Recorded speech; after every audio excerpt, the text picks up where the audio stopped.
I think the last thing I mentioned to you was the attempted coup d'etat on the part of a nobleman by the name of Kilona, who was attempting to establish a tyranny of the sort that was becoming common in the neighborhood, and that he was the son-in-law of a tyrant in next door Megara. The coup failed, but the problems that we imagine produced the coup did not go away, and one sees evidence of continuing pressure for change away from the traditional aristocratic republic, which the early polis was, towards something that would challenge the unquestioned traditional rule of the aristocracy. Again, these are all traditional dates and shouldn't be taken too seriously as precise, but probably reflect a pretty decent chronology in a general way. So that in the traditional year of 621, we hear that Athens received its first written law code, famous as the Code of Draco, or in Greek it would be Drakon. And the reports that we have of it indicate that one kind of law that was included in the code was concerning homicide, which has a special place in Greek thinking. Probably it's true of most primitive societies that homicide involves religious ideas. The Greeks believed that killing of men was, except in wartime, was a religious pollution that had to be taken care of one way or another.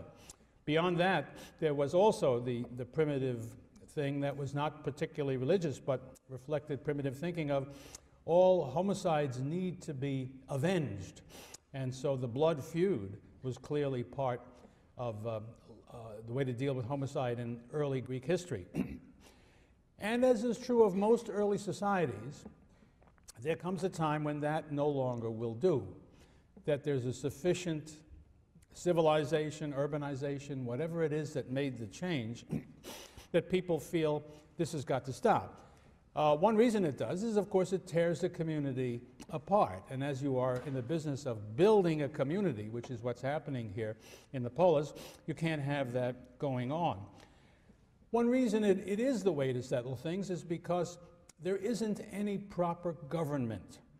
There are only these noblemen. There is a council, to be sure, but it's all a question of going to somebody who has power and has respect and getting a judgment from them. But as time passes, that's not good enough. And as the community becomes something that is more and more unified, there is a search for a better outcome. And that is what resulted in the Code of Draco, which just the fact that there is a written code so that it is now available to anybody who can read, which is not to say lots of people, but even so, people who can read can now tell it to other people. That very fact is the sign of the decline of the power of the aristocracy, because they alone used to know what the law was, or claimed to know it, and people would go to them and say, what's the law? And they could administer it as they saw fit, which gave them extraordinary power, not to say prestige. Now, when it is possible, at least in some realms of the law, to know what that law is, that has reduced the special place that the aristocrats have in society. Stories are told about the Code of Draco, like most early law codes, and we can compare the Draconic Code with famous and less famous ones, much older, that we find especially in Mesopotamia, in the ancient Near East. The most famous of these, because it has been inscribed on a remarkable piece of sculpture which is now in the Louvre in Paris, the Code of Hammurabi from the second millennium BC, is really quite similar in its essence. It says, if so-and-so does such a thing, this is what the punishment is. And from our point of view, Early codes like Draco are notorious for how harsh they are. The Greeks later on said that the code of Draco was written not in ink, but in blood. But in fact, what it does is to codify what had been the ordinary practice. Nobody was inventing laws. They were writing down what had been the customary procedures. And again, a characteristic of such developments is that over time, when people know how harsh these things are, and as society sort of calms down from the more wild condition that it was in at an earlier time, it tends to reduce the severity of the penalties and to legislate, however the legislation goes forward, in a more gentle way. So that's another development, which is obviously the consequence. Aristocrats don't give up their power willingly out of the goodness of their hearts. There's pressure out there, excuse me, for access to the legal process for the ordinary person. And again, I think it's easy to believe that a lot of that pressure is coming from that hoplite farmer class that is becoming more important and more demanding all the time. Another change in the old placid life of the early Athenian Republic, as we imagine it to be, is the conquest by the Athenians of the island of Salamis that lies in the Saronic Gulf to the west of Attica, between Attica and Megara.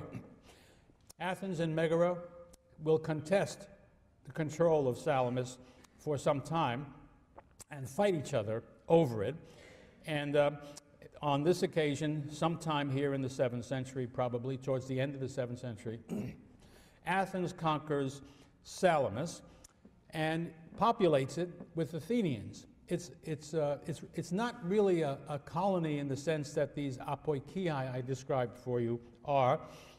It simply becomes part of Attica, as do all the subdivisions in Attica. But it's the first occasion that we see of the physical expansion of the Athenian polis, which is indicative of the kind of stuff we've been talking about elsewhere as well. And yet another sign takes place about the same time, end of the 7th, very early in the 6th century, the establishment of the first overseas colony by the Athenians at a place called Sigium across the Aegean Sea, just at the entrance to the Dardanelles, to the Hellespont. And that is not an accident, I think, because that route through the Hellespont, through the Sea of Marmara, through the Bosporus, and into the Black Sea will, as Athens develops economically, become the most critical trade route for Athens. Indeed, after a while, when Athens develops a mixed economy and its population grows, it becomes dependent on that route for supplying it with the grain that it needs as the staple of life for its people. So this is the first little step towards a very important development for Athens in the future. And I guess the reasons for it, late and less pressing than in the other places, but they must be the same. To some considerable degree, hunger for land, which means that there is a growing population that needs additional land. And also, because of the location of it, it's inescapable, I think, that they were also thinking that early of commercial considerations, and it turns out that there were very great commercial opportunities in that direction. So we've seen a number of signs of change moving Athens in the direction that the other Greek states were moving, which brings us in the early 6th century to the first, I think I've said this before, but I want to say it again, to the first truly living human being that we come across, probably in all of Greek history, certainly in that of Athens, Solon, whom we think of as the great lawgiver for reasons that you've read about, and I'll tell you about in a moment anyway.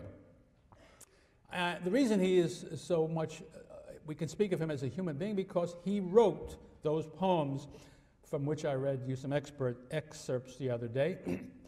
And that poem tells us something about him and about the world in which he lived and all. And of course, we have many, many stories about him because he was very well remembered as a critical individual in the history, not only of Athens, but in Greece. The Greeks later put together a list of the 7 sages, 7 wise men of the archaic period in Greek history, and Solon is one of the 7 sages.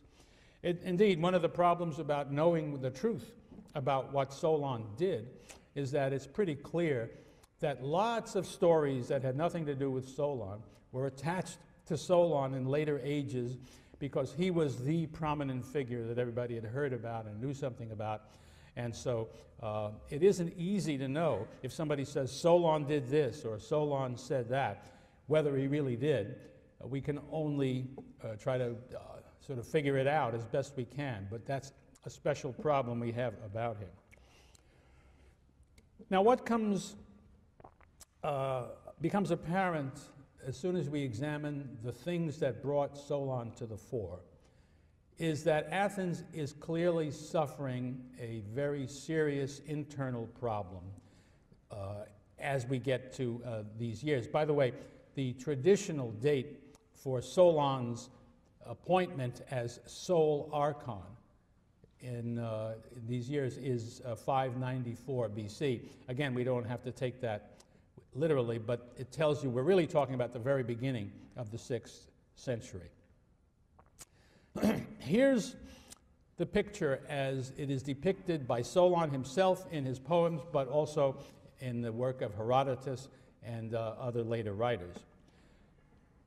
The crisis in its most acute form takes the shape of Athenians who have been enslaved. Some of them have not only been enslaved and live in Attica as slaves, but some of them have been sold abroad. And Solon tells us that some of them have been abroad so long they have forgotten the Athenian language.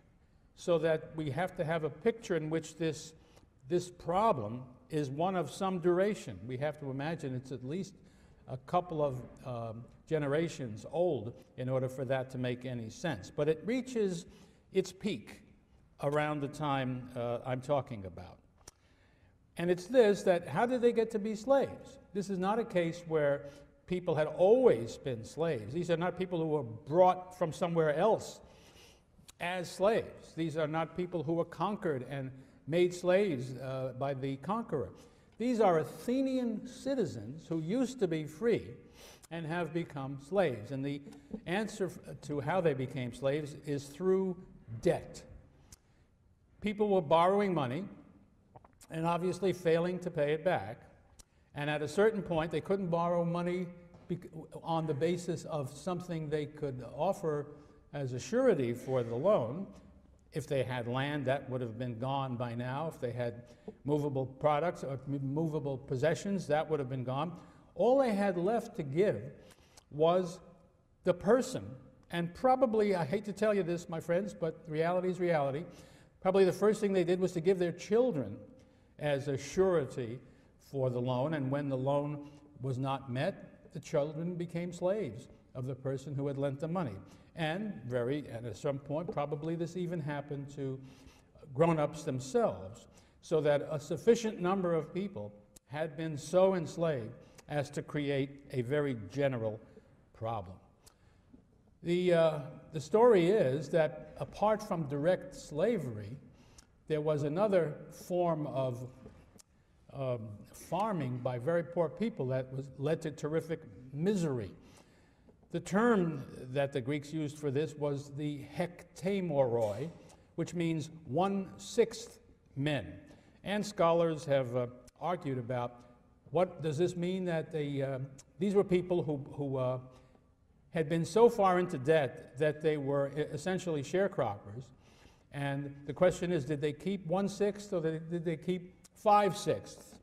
I think anybody who knows anything about what's possible on a farm like this realizes it couldn't have been more than 1/6 that they gave away because they didn't make enough. They wouldn't have been able to stay alive.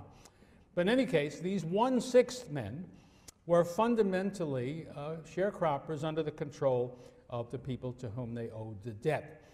And another aspect of this thing was that the lands that were mortgaged, in effect, the mortgage was shown by a stone that had the mortgage inscribed on it and placed on the soil. They were called horoi. And so seeing the horoi scattered all over the fields were indicative of the pitiful lot of the poor farmers who had fallen into debt during this period. Well, scholars have also had a fantastic time trying to figure out how this came about, and I never found anything that seemed satisfactory to me based on looking at the sources or reading people's interpretations, until once again my hero Victor Hansen came on down the road, and he's a farmer. It's just amazing how much that helps him understand farmers.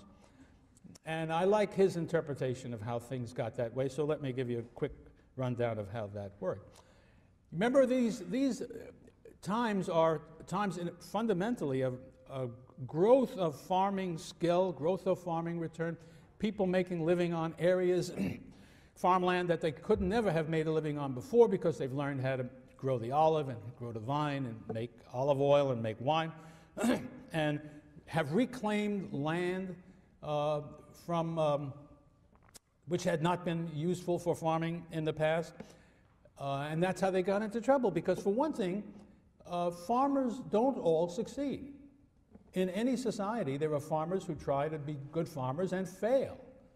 And they fail sometimes through their own shortcomings, and they fail sometimes because nature is not kind to them. Luck is always part of the game in farming. But what happens is that they get into trouble because things don't go well. They start out, they have a crop, and the crop doesn't do well. So they need money for next year, both to make it through the winter and also to have seed for the following year. So what they do is have to borrow that money. And if the next crop is bad too, well, there you go. And you can see the whole process unraveling. I think that's probably the way it came about.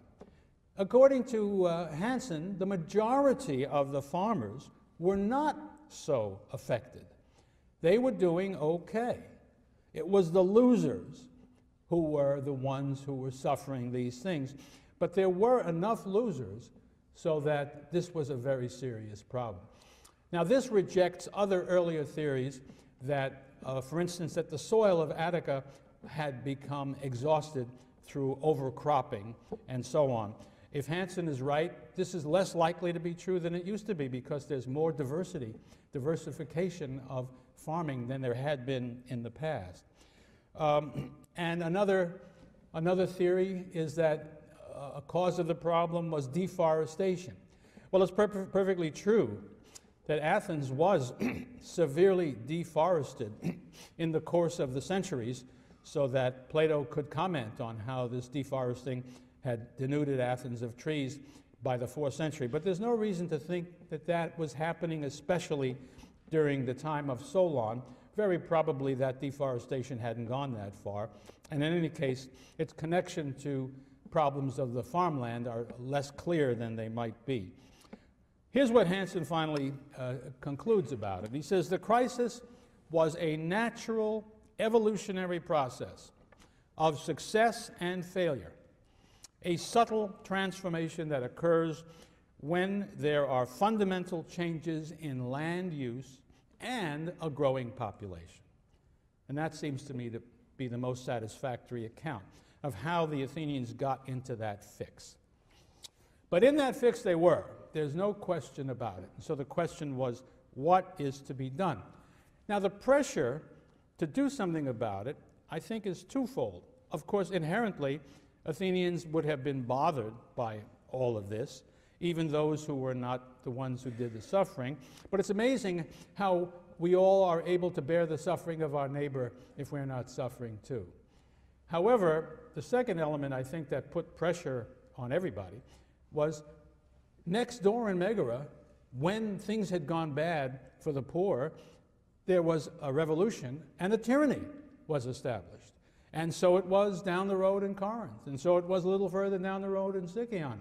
So that the dominant people, the satisfied people, the people who liked things as they were worried that if they didn't solve their socio-economic problem, they would find themselves confronting a tyranny. Because after all, that's what Kilon had in mind back 30, 35 years ago, and the danger was ever present. And I think that is what you need to have in your mind. The threat of tyranny was the great element that made chances or attempts at reform necessary and allowed the Athenians to give things a try that they would never have thought of before. And so, what they finally decided to do was to select from among themselves one Athenian who would replace all the 9 archons of the usual government of Athens and be given the job of sole archon for 1 year. And he would be allowed to legislate for the Athenians as a way out of the trouble they were in. Now think of how desperate things must be. And one aspect of that desperation, I think we have to believe, is that there was no way they could have put together a coalition of citizens who would have been sufficiently unified, sufficiently public-spirited to trust with such an activity. Anybody, we have to believe that there were sufficient differences of interest on the part of different elements in the society that would have made that impossible. Otherwise, you don't do this kind of thing. It is worth pointing out that something like Solon's sole archonship is heard of about the same time in Greek history in other towns. Sometimes they appointed somebody they called an eisymnetes, somebody who was supposed to be the guy who settled things for them. So it's an idea that came obviously naturally to the Greeks. But we ought to recognize what an extraordinary thing it really is. They chose Solon. Why did they choose Solon? He obviously was reputed to have the kinds of characteristics which would make him a competent, intelligent, wise, fair person to do this kind of thing. He had achieved fame, notoriety, by his military activity. He had led in the war against the Megarians and had fought very well, and it was out of that military achievement that he became well known. And then his other characteristics, obviously, were also well known. If you read his poems, you realize he was a man who knew how to express himself and to persuade others of what he had in mind, and that his approach was one that was popular. We should keep in mind what's going on here. First of all, we are told he was a man. We have contradictory stories, and I think I can understand how the contradiction arose. One story says he was a nobleman coming from extremely famous, important ancestors. The other speaks of him as a man of the middle rank, which doesn't really work out with that. I think the best explanation I can come up with that is that he undoubtedly was a person of noble birth. In that kind of society, only such a person was likely to be looked to for a position of leadership. But I think what may have persuaded folks, well, he also couldn't have been fabulously wealthy, but certainly he was not a poor man. But what I think convinced people that he was of the middle rank was that his message and the propaganda that he sent out in his poems, and indeed the character of the reforms that he proposed, were very much moderate. That's the word that came to be the one so much admired and favored and sought by the Greek people. Keep in mind, this is the period in Greek history when the Delphic oracle has come to the height of its influence in the Greek world and in the surrounding world as well. And the oracle of Apollo at Delphi was the most famous place that was putting forward the idea of moderation. The Greek word is sophrosune, self-control and moderation. And you remember the messages at the Delphic oracle. Know thyself, meaning don't imagine that you are more than a man, but that you are merely a man. And don't do anything in excess. Moderation was what should be sought. Greeks never stopped worshiping at the shrine of moderation for the rest of their history. Cynical men say the Greeks were so in love with moderation because it was so rare among them. But I think it's rare among all of us. So here was Solon, who was the spokesman of that very powerful mode of thinking that was pervading the Greek world at the time. And no doubt he gave it a great step forward with the things that he did and the things that he said. Okay, let's look at a few of the things that he did. I'm picking out things that I'm pretty sure really were Solonian. There are others that are attributed to him that are more debatable. But the most basic problem is, what are we going to do with these people who are losing their property, have lost their property, have lost their freedom? What's to be done about that agricultural problem we've been talking about? And so Solon introduced the measure, which is called in Greek the seis achtheia. Fortunately, you have it on your computers, and you've all copied it down and taken it to class so you can study these things, right? Don't answer. That measure abolished all debts that were based on the body of the person. That is, that were the surety given was the body of the borrower. Any debt that was so incurred was abolished, canceled. On the other hand, there was no general cancellation of debts. In other words, any normal debt that didn't have that characteristic continued. Another thing that the poor and the unhappy would have liked, they would have liked general cancellation of debt. I should point out, whenever you have lower class discontent in the Greek world, there are two things that they typically ask for. One is abolition of debt, because they're always in debt. And the second thing is redistribution of the land. Now, redistribution of the land means civil war. Nobody is going to allow his land to be taken away from him and given to somebody else without a fight.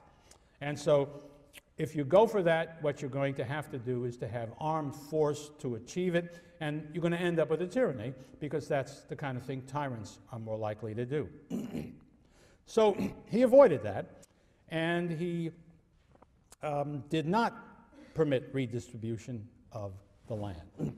If you just look at that land question for a moment and the debt bondage question, you can see that it is indeed the moderate position in between the view of those, the poor, the enslaved, the indebted, who wanted these radical changes, and the old aristocracy who would have preferred to just leave things as they were.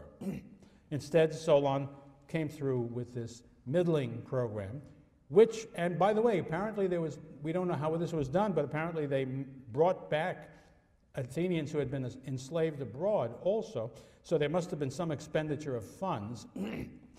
Somehow they must have collected it from somebody and brought them back. But the most important thing is what's done right there in Attica. And of course, what all of this does is to settle down the situation for the moment, but it does not guarantee that these very same problems that produced the difficulty we're talking about would not reappear in the future. And I think if we look at this measure, it's already a clue to most everything that's characteristic of the Solonian reforms. They are moderate and therefore unsatisfactory. That is, they don't solve the problems that are there. But that doesn't mean they are not worth anything. For one thing, they ameliorate the problem, and therefore they ameliorate the discontent and the danger to the freedom of the Athenians. But they also sometimes set the stage for the elimination of the problem over time, because ways are found, obviously, for people to manage these things. If the possibility of debt slavery is taken away, other forms of managing these things will assert themselves.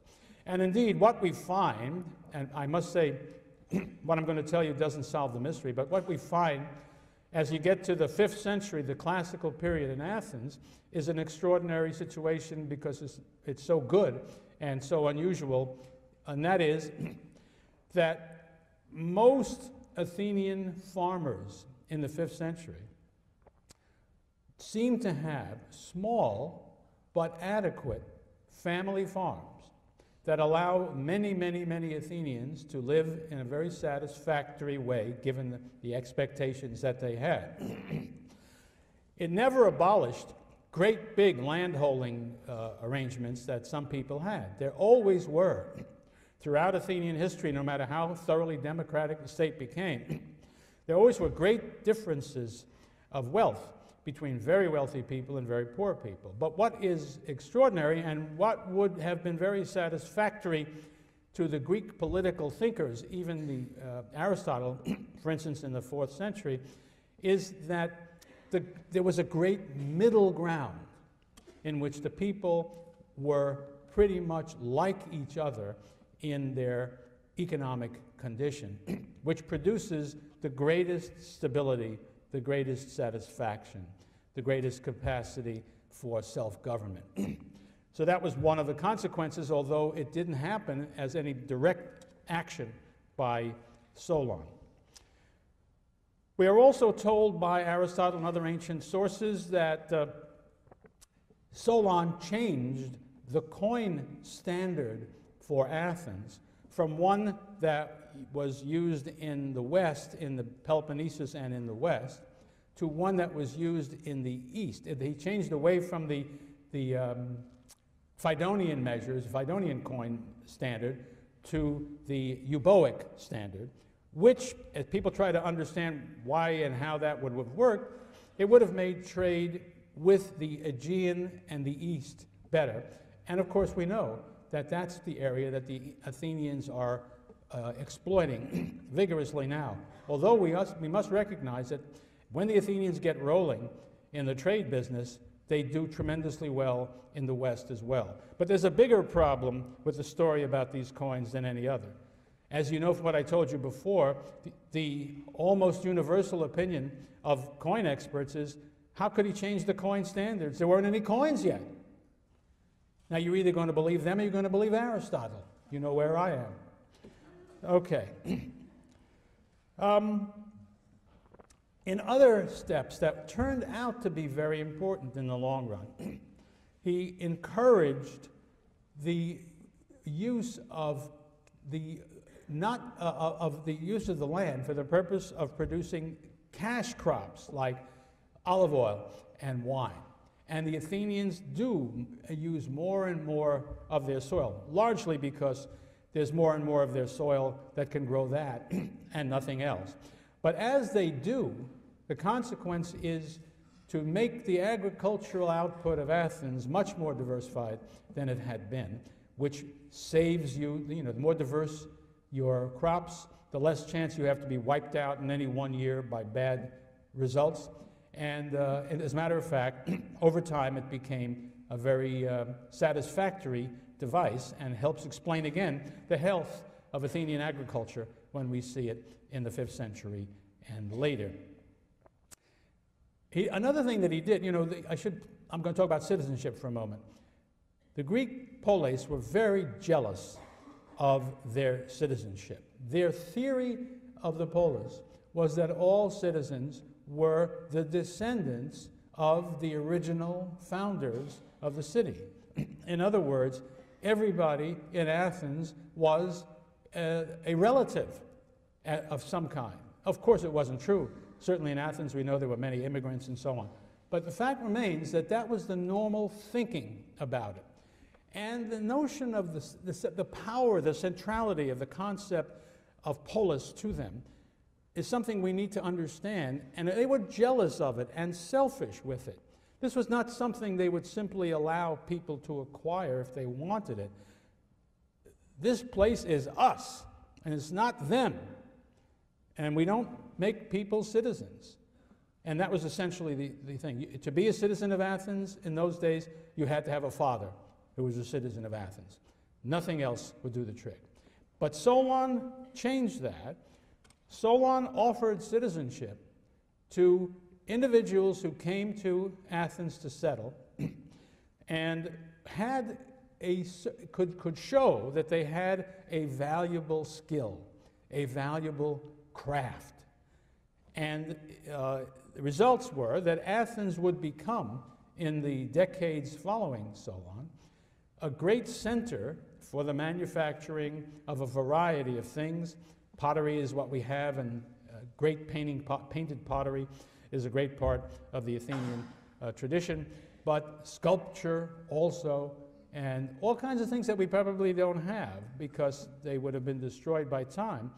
But the idea was, if you were a skilled craftsman, you come to Athens and you would not have to be what you would otherwise be. Anybody who came to Athens not under these rules could make himself a permanent resident, but he would always be what the Greeks called a metoikos. We say in English a metic, meaning a resident alien, never to be a citizen. Only citizens were permitted to own land in Attica. Only citizens had access to the Athenian courts. A non-citizen who had to go to court for one reason or another would have to find a citizen to be his spokesman. So you really were cut off from some and of course a non-citizen could not participate in the political life of Athens either. But these people were not going to be medics because of the economic skills that they brought. Solon arranged for them to become Athenian citizens. Very rare thing.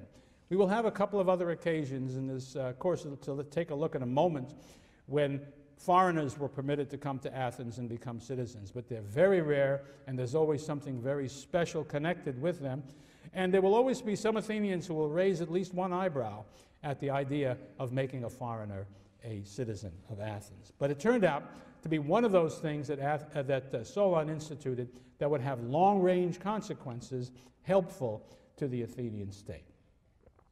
Well, so much for the economic and social issues. Let's turn to the constitutional questions, because, of course, when you're talking about an independent republic, then the political and constitutional arrangements are obviously critical to everybody. I guess it's true in any society, but it's blatant in a republic.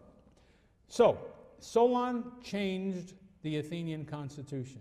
Up to this moment, the Athenian constitution came to be what it was in the way that these things happen in nature, namely through tradition. They just kind of grow. Nobody legislates. But Solon was appointed to legislate, and he was going to attempt to deal with the problems that he saw. So what he did, first of all, was to arrange Athenian political society on a new basis. This is a very large matter. Up to now, where you were in the state, whether you could serve on the council, whether you could be a magistrate, depended upon your birth. Aristocrats alone could hold these positions. Now that was swept away by Solon's new system. He changed it so that the determination of who was eligible to serve in these councils and offices was based on the wealth that they had. Just to show you, and this is an argument against the coinage being present, in that he did not fix the rating of citizens for these jobs in money.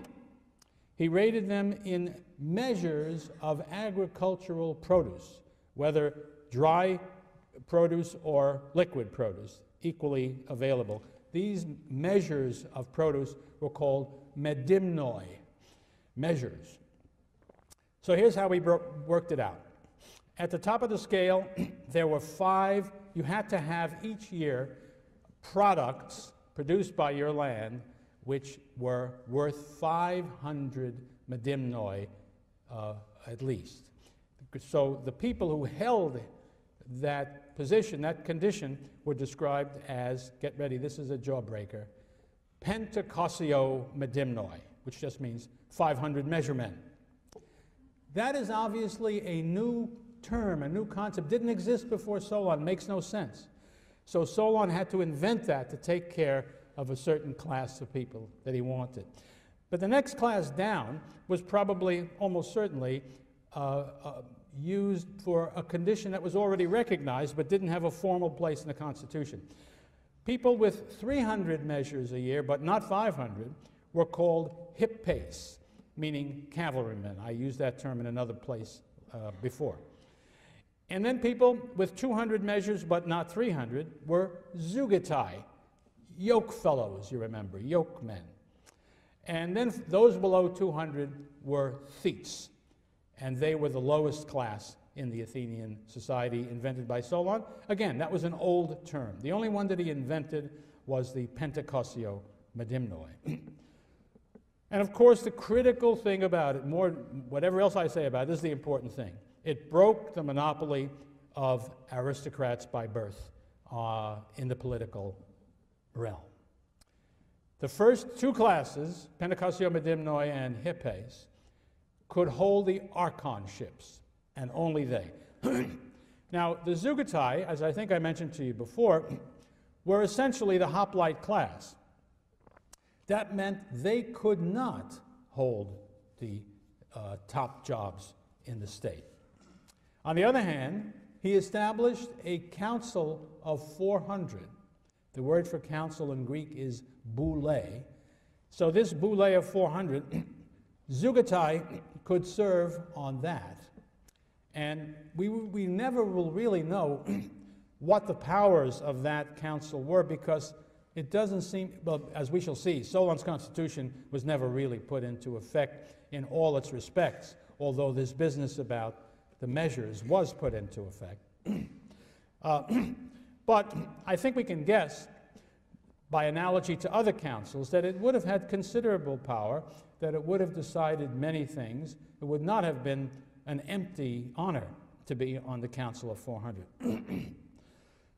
Nor were the thetes excluded from political power entirely. They, of course, made up a part of the assembly. The Greek word is ekklesia. And that there was certainly an ekklesia before Solon.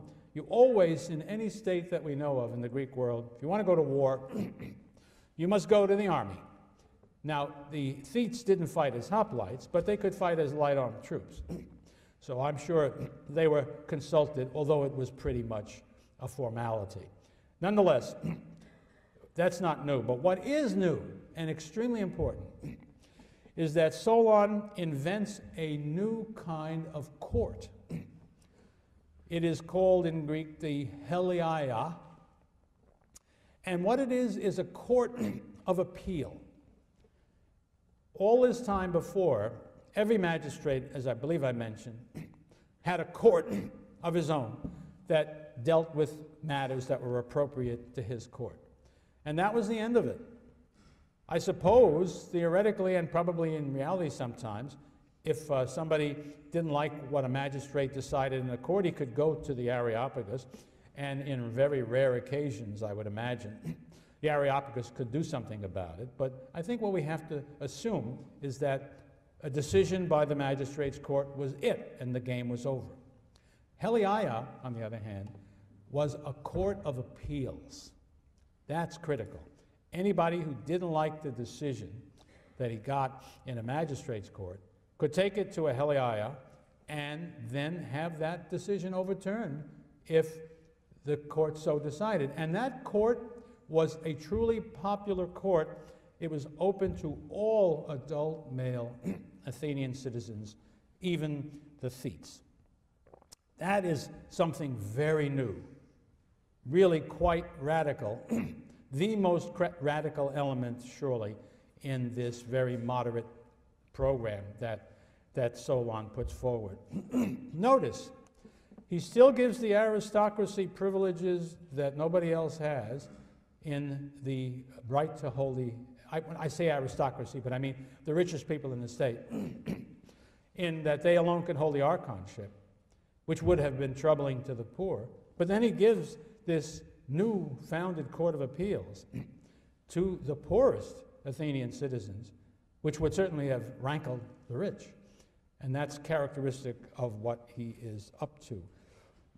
This court, here's the way it worked. Every year, Athenians could volunteer to be enrolled in the panel that would produce the courts of the Heliaia, and the number of Athenians on this panel was 6,000. And then on any occasion when there had to be an actual court case, then the members, people on the enrolled list, there would be some way of picking the numbers you needed for the jury.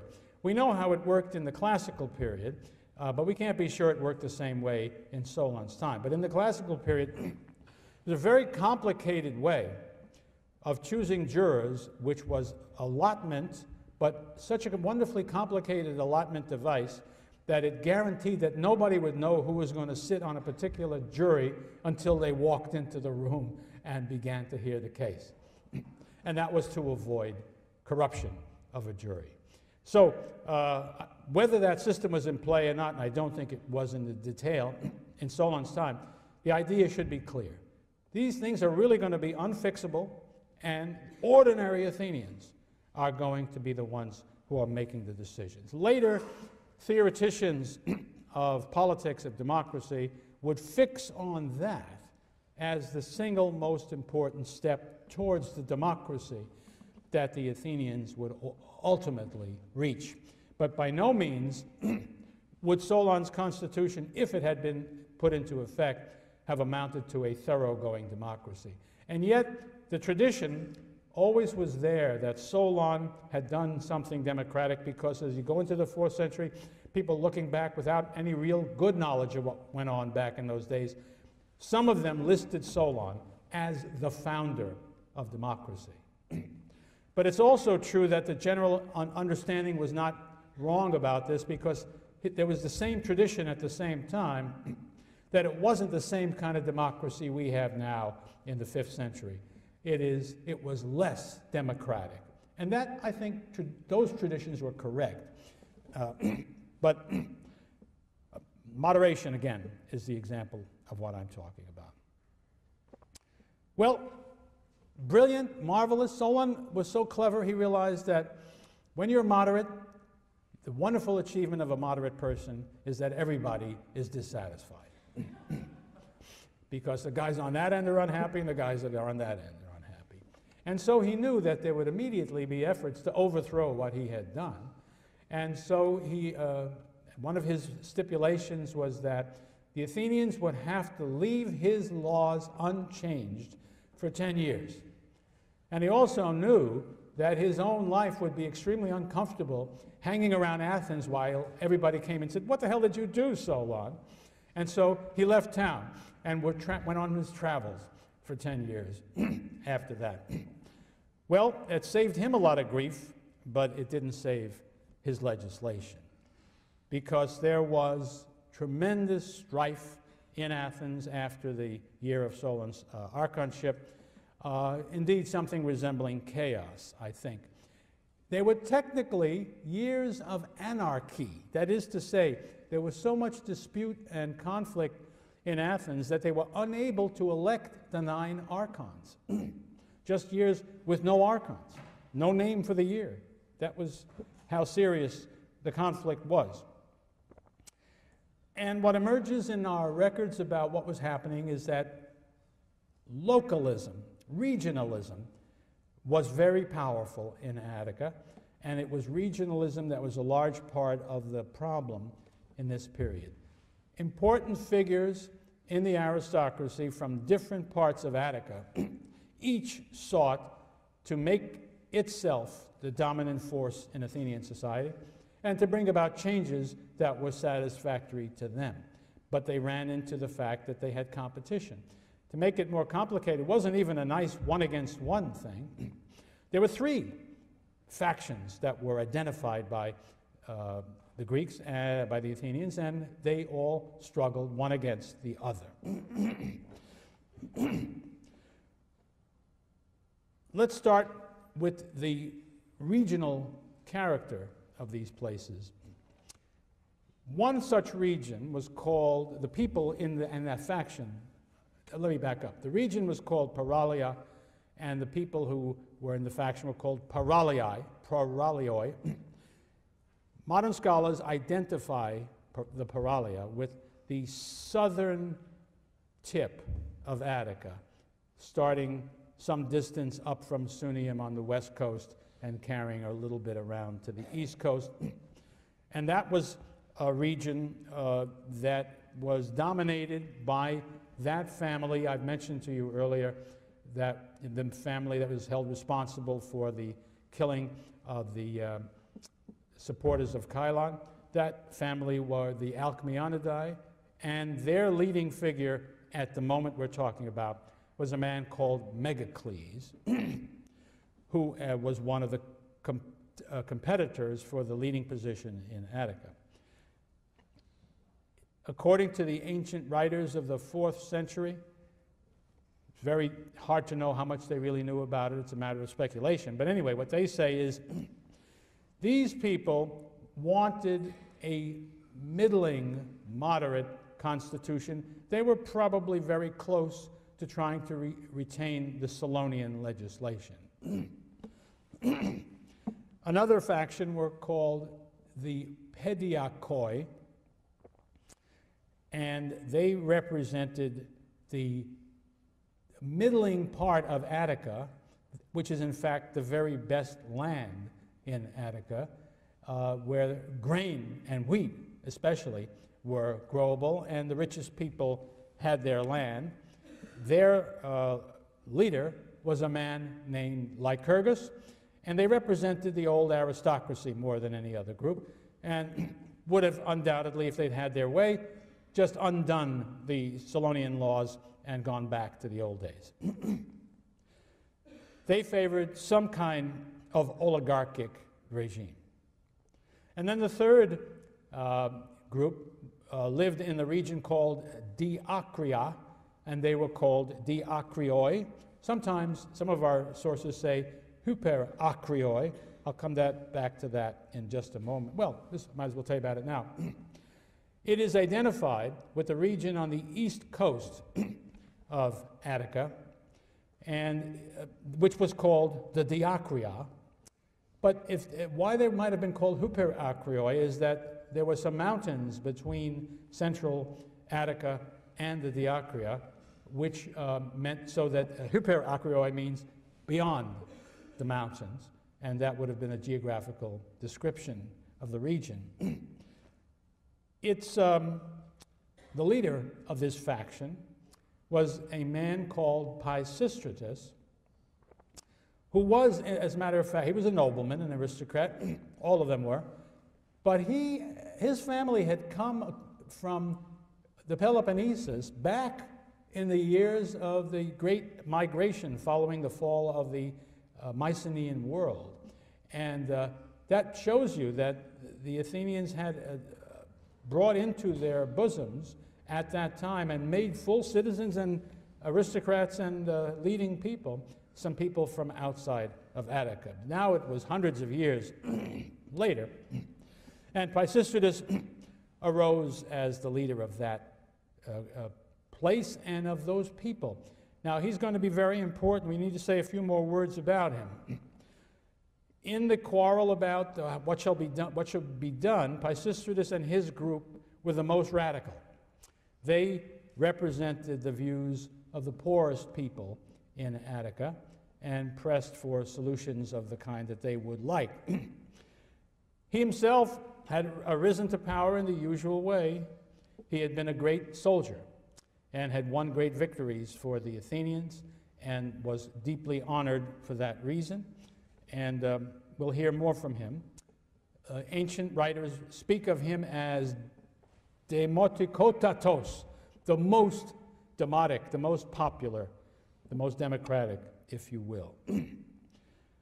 So, here are the three factions with their local places, with their different policies, presumably, and their different leaders, all struggling for power, and sufficiently equal in strength so that nobody could come out on top.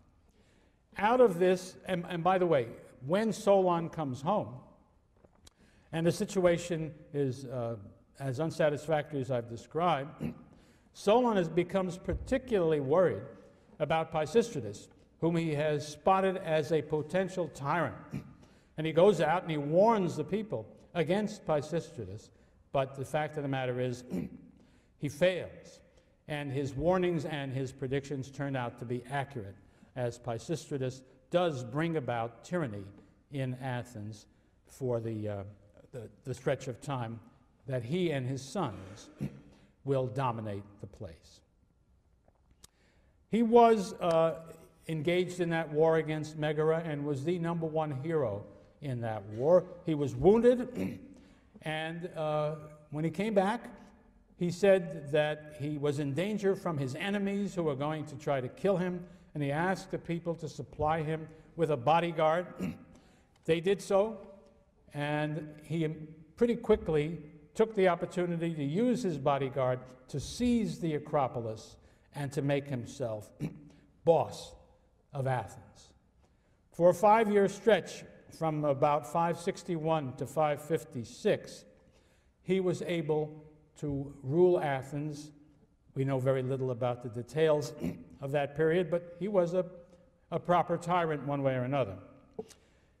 Then the two factions that were defeated managed to get their heads together to plot and to overthrow the tyranny, to drive Pisistratus out.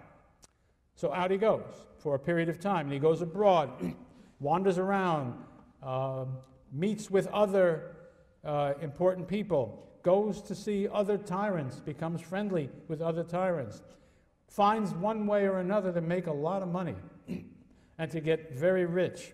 This is important because he is able to use this money for hiring mercenary soldiers, which will play a large part in his restoration. But not the first restoration. That comes about because of the two factions that had gotten together to drive him out had by now come to quarrel with one another. And so, taking advantage of their dissent, he made a deal with one of the faction leaders. It was our old friend Megacles the Alcmaeonid. And now, united with Megacles, the two of them drove out their opponents in the form of Lycurgus and his people, and Pisistratus was restored to the tyranny. What did Megacles get out of it? Well, he got guarantees that he would be a big shot, and one part of the guarantee was that Pisistratus, who had had a wife and children already, I assume she died, the first wife, now married the daughter of Megacles. And time immemorial, that's the way to produce political associations. Marry one guy marries the other one's daughter. So there we are. Now, the story of how Pisistratus comes back to power in this second time is charming. And I think we have to believe it in its general outlines. Well, you can decide whether you want to or not. The story is told in a couple places, but Aristotle in his Athenian Constitution tells it in one way. Pisistratus got a tall, beautiful girl, and he dressed her up to look like Athena. And he put her on a chariot and had her drive through the Attic countryside, and people, his boys, running alongside her, shouted, "Athena is bringing back Pisistratus to Athens." Well, you're not going to cross your patron deity, are you? And so they all sort of, you can imagine them just sort of kowtowing and saying, "Hail Pisistratus, the favorite of Athena." Well, the fact that he had a lot of soldiers and that he had the Megacles on his side undoubtedly played a large part in the success. But there he is back, and everything would have been all right, I guess, except that after a while, Pisistratus, let me back up a step. Pisistratus' wife, the daughter of Megacles, began going home to her father and mother and telling them the sad stories. which is that her husband was not performing his husbandly duties. Why was this? Was she particularly offensive? No, there's no such record as that. It's clear enough that what was worrying Pisistratus was that he did not want to mess up the clarity of the succession of his sons to the tyranny. If he had children with Megacles and they grew up, maybe they would contest the succession. And so it was in his, I guess you'd have to say, it was in his role as a loyal and devoted father that he got himself into all kinds of trouble. Well, Megacles felt A, the insult, B, the fact that his grandchildren would not be in charge, and finally, I have to believe, even in a Greek father, feeling that his daughter had been done wrong. And so he joined up with the opposition, kicked out Pisistratus one more time. In this second exile of Pisistratus, he goes to various places to raise all kinds of money, gets mercenaries.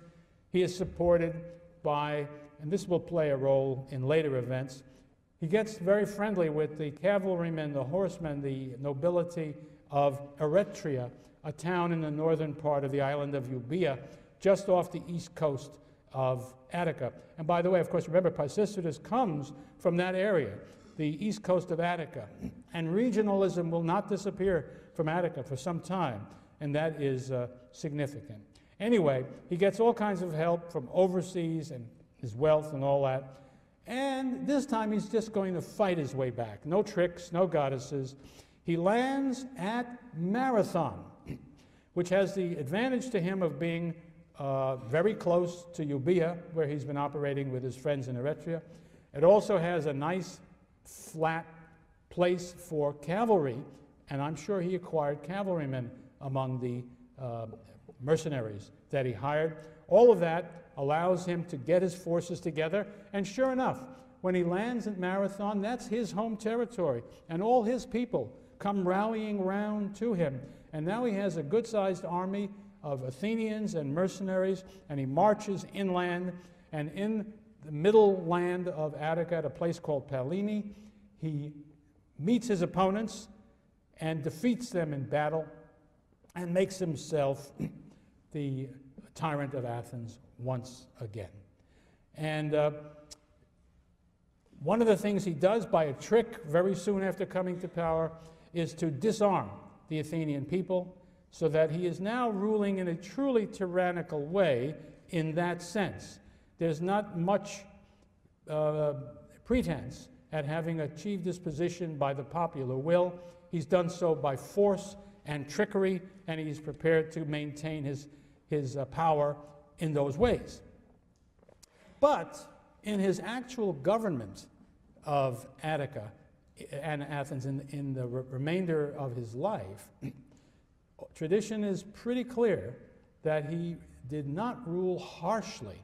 If we think of the word tyrannical as meaning harsh, he did not rule tyrannically. In fact, later writers describe the way he ruled Athens, and it's this last period that they're talking about, I think, as one that was politikos, meaning moderately and in accordance with the way a polis should be run, which does not include tyranny. And in fact, some later writers picture the rule of Pisistratus as a golden age in Athens. We'll come back to that perhaps, but there are two edges to this thing. There's the notion, my God, he established a tyranny, which later on in Athens would be the worst thing in the world you could do, and yet there's this, alongside it, this tradition of a decent government under Pisistratus. Well, let's see what he did. One thing he did was not to repeal the laws of Solon. They may never have been put into full effect because of the turmoil, but no one had ever said they're not the law anymore. In fact, Pisistratus let them be, and in fact, he allowed them to function as they should. In other words, I would think that there was a council of 400 that was elected every year and met. We know there were magistrates, there were archons elected in the appropriate way each year. I'm trying to think. The law courts even met in the way that they were supposed to. But what Pisistratus did was not to change the Constitution, but to dominate it. I think you have to imagine that there is the rule of a boss. He doesn't change the laws. He just sees to it that all the appropriate bodies are controlled by his people. That, for an analogy, is the way the Medici governed in Florence when they made themselves the rulers of that republic. It is true, you can't be just totally gentle. You have to take care of your enemies because there are going to be enemies out there. So Pisistratus surely exiled some aristocratic families, the ones who wouldn't cut a deal with him, the ones who wouldn't play ball. Out they went. And we know that for some part of the time, we don't know just when, he exiled the Alcmaeonids. Of course, he had this quarrel with Megacles, so that was not a surprise, and they could not readily be made complacent in what was going on. Although, we do have, this is remarkable, we have an actual inscription which is blatantly a list of archons who